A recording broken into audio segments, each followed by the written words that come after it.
What it is, what it ain't. It's your girl Umbrella, and I am back with another video. If you haven't watched the last video, make sure that you go do that. I am whispering because my son is sleeping right now, so I don't want to talk too loud and wake him up. Thank God I have this mic, so we're just gonna do what we gotta do. Mama's gotta get this content in. Okay. Well, as promised, I am back with a new video. In this video, we are going to be talking about hair routines before slavery. Okay, if you don't know where this topic came from or how we got here, make sure you go look at the last video because that's going to give you some context as to what's going to happen in this video. This video might be the shortest of all the videos, but just bear with me. I'm going to be doing more research as I go further along in this series. We are talking about hair routines before, during, and after slavery, so we can figure out why we seem to not love our hair as much as we should. Okay, so if you're ready to get into this topic, please make sure that you like, comment down below, and subscribe to this channel. We're almost at 1,000 subscribers. Literally all we need is like 7 more people to just hit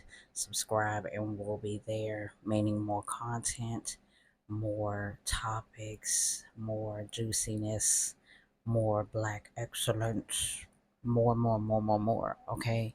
Because we probably haven't even scratched the surface of all that black people have contributed to this country. So I really want to just completely immerse and dive into this series. So with all that being said, let's get started. So before slavery, this was like the 12th century to the 15th century, meaning that we're going to start in Africa. I do know that on TikTok, there's like a debate on whether or not we actually came here from Africa. And I can talk about that more, my perspective, in a different video. But the context of this series, we're just going to go with the traditional history of us coming, or our ancestors coming from Africa and then being exported here to the United States. So this is 12th century to 15th century, meaning we were in Africa thriving. There was, natural ingredients everywhere. There was community everywhere. Everyone dressed to the nines. I'm just trying to give you like a visual. Everybody was dripped in gold. Everybody was dripped in rubies and emeralds, and nobody was fighting over, material things because the soil was so abundant that there was no need. You know what I mean? Like there was more than enough nutrients, essentials, life to go around. So no one had to fight or kill or rob or steal anything because God was so providing to the people, and the people understood that there was a spirituality going around in the community. So everybody was constantly grateful for their blessings and constantly praying, you know, and constantly talking in their native tongue and their native language. Okay, so let's go deeper into that and talk about hair.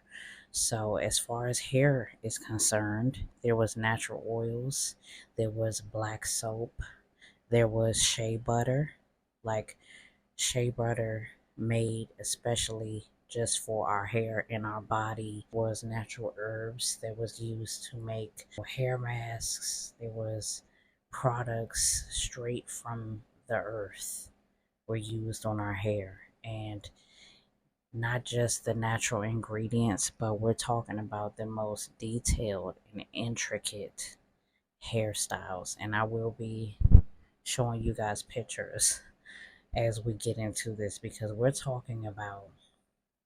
not just talking about like no straight back cornrows. We're talking about actual intricate editorial looking styles. We're talking about defying gravity We're talking about like expressive hairstyles, extensive cornrows.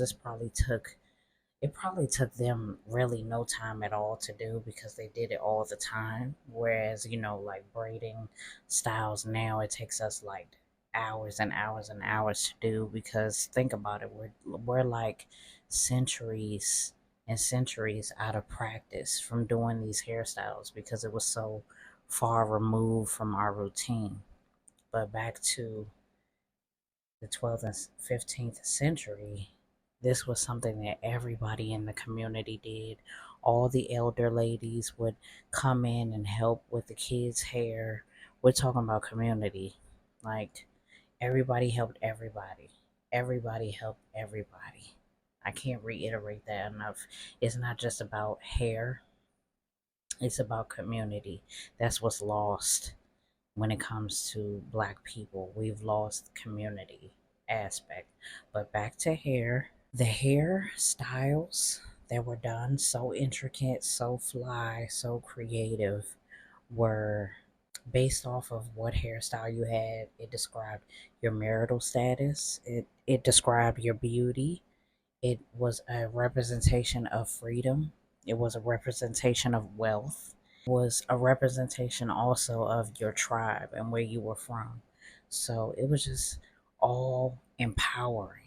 Hair was just all about being as creative as possible, being as expressive as possible, and the hairstyles literally spoke before you even could say a word. Someone knew if you were married, someone knew if you had money, someone knew if you were an aunt. Someone knew how many kids you had, like based off of your hair. Okay, someone knew like who you were and what you represented for the community. So it just went past hairstyle. It described you. It's a form of expression. Hair was also well kept, okay? And these hairstyles were so intricate that they would keep them in for months sometimes. Even in the photos that I'm showing, you could see that you could basically grab the braids and pick them up because that's how much new growth that they had. Meaning the hairstyles were so intricate that they almost created like a net to protect the new growth because that's how long it was in.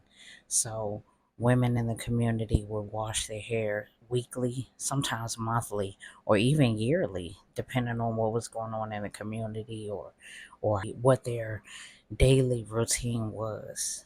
And they had access not only to their natural ingredients, but they had time so they could spend time doing their hair. They could spend time washing it. They could spend time braiding it. They could spend time nurturing their hair. It was a part of their routine.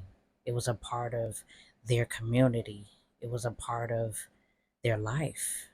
Something I also thought was very interesting was that having a bald head symbolized either starting fresh or mourning a death in the family, meaning that almost everybody in the community had hair. So it was highly unlikely that you didn't have hair. But if you didn't have hair, then those were more than likely the reasons. Think about our big chops and how freeing it is to cut your hair. And I did a big chop and I loved it. Like, I loved it. And it was a fresh start for me. So I could totally understand cutting your hair, but we talking about bald. I didn't cut my hair bald, but it's similar to like our big chop that we do today. But everybody in the community had hair. It was highly unlikely that you didn't have hair. So hair, although it was kinky or curly or whatever it was common to know how to do it. Not knowing how to do your hair was not common in the African black community. It was not common.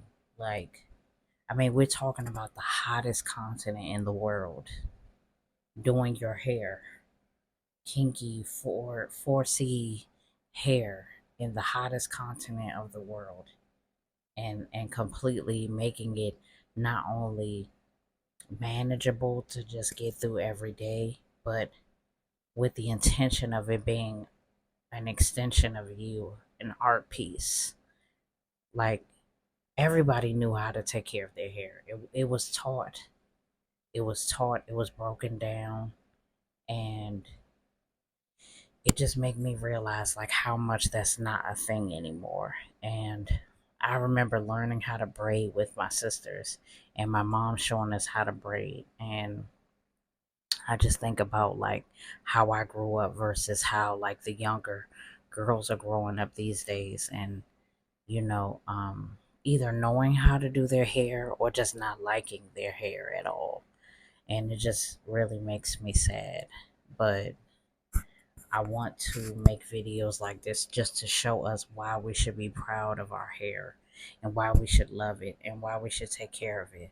It's because it's in our nature to. It's in our nature to take care of ourselves, our family, our our religion, and our hair, our body too. In the next video, I will be getting into our hair routine during slavery and how it changed from before slavery to during slavery. So if you're excited about that, make sure you stay tuned for the next video. Please leave a comment down below and let me know what you thought about this video. And please like, share, subscribe. Let's get this channel where it needs to be.